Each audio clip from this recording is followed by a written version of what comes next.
ராமேஸ்வரம் மண்டபம் மீனவர்கள் மீது மது பாட்டில் கற்களை வீசி தாக்குதல் நடத்திய இலங்கை கடற்படையினர் மீனவர்களின் படகுகளையும் மீன்பிடி வலைகளையும் சேதப்படுத்தியுள்ளனர். ராமேஸ்வரம் மற்றும் மண்டபம் பகுதியிலிருந்து 1000க்கும் மேற்பட்ட மீனவர்கள் ஞாயிற்றுக்கிழமையன்று விசைப்படகுகளில் கடலுக்கு மீன்பிடிக்கச் சென்றனர்.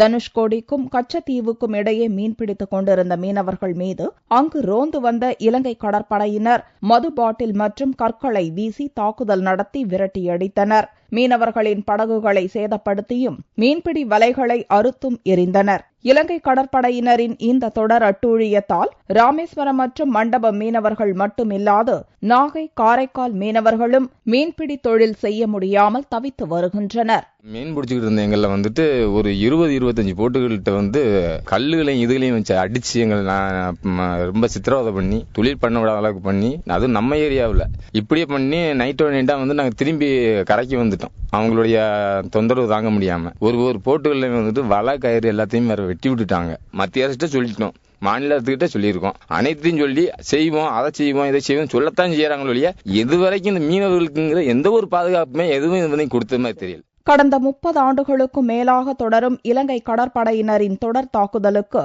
மத்திய, மாநில அரசுகள் இதுவரை எந்தவித தீர்வையும் எடுக்கவில்லை என்பதால் தமிழக மீனவர்கள் கவலையில் ஆழ்ந்துள்ளனர்.